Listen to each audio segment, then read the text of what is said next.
सगळ्यांना मी आज एक छान सरप्राईज देणार आहे की जुलै महिन्यामध्ये ज्यांचं लव्ह रिलेशनशिप आहे ते कसं असणार आहे. तर आता आपण पाहूया टॅरोच्या द्वारे की जुलै महिना तुमच्यासाठी कसा जाणार आहे.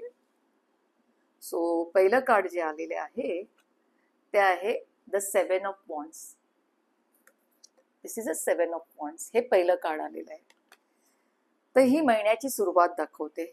मिडल ऑफ मंथ मध्ये जे कार्ड आलेले आहे 2 ऑफ सॉर्ड्स, आणि जे तिसरं कार्ड आलेलं आहे हे एंड ऑफ द मंथ कसा जाणार आहे त्याच्यासाठी 4 ऑफ कप्स. बघा, जुलै महिन्यामध्ये जे पण लव्ह रिलेशनशिप मध्ये आहे त्यांच्यासाठी जरा स्ट्रगल आहे. म्हणजे प्रत्येकाला असं वाटतं की मी माझ्या नातेसंबंधामध्ये टॉप ऑफ द राहायला पाहिजे, आम्ही बेस्ट असले पाहिजे. तर दोघांमध्ये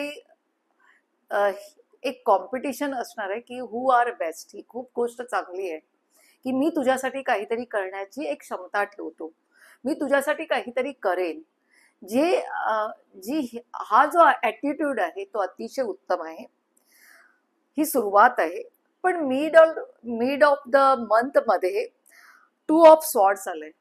थोडेसे काही लोकांना जे पास्ट मध्ये तुमच्या प्रेमामध्ये काही जरी तुम्हाला एक वाईट अनुभव आलेले आहेत त्याला न विसरता तुम्ही आजही त्याला कॅरी फॉरवर्ड करताय, आणि थोडे इंडिसिसिव्ह तुम्ही झालेले तुमच्या लव्ह रिलेशनशिपला घेऊन. पुढचं जे कार्ड आहे ते 4 ऑफ वॉन्ड्स आहे. काही जणांच्या आयुष्यात कोणीच नाहीये, ना बॉयफ्रेंड आहे, काही नाहीये, या कोणी होता तर तो निघून गेला असेल, रागवला असेल, या काहीतरी तुमच्यामध्ये आर्ग्युमेंट झाले असतील. तर थोडंसं डिप्रेसिव्ह हा जुलै महिना एंड ऑफ द असणार आहे. पण पूर्ण डिप्रेसिव्ह होण्याची गरज नाही, कारण बघा इथे होली ग्रेलचा एक कप पण दिसतोय. जे गेलेले तुमची माणसं आहेत, जो गेलेला तुमचा मित्र किंवा मैत्रीण असेल ते परत तुमच्यावरती नव्याने तुमच्याकडे येतील.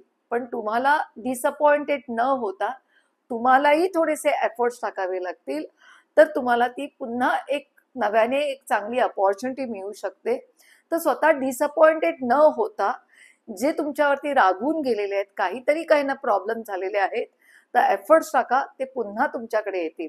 तर असा हा तुमचा लव्ह रिलेशनशिपचा महिना असणार आहे जुलै महिना. तर तुम्ही एन्जॉय करा. All the best.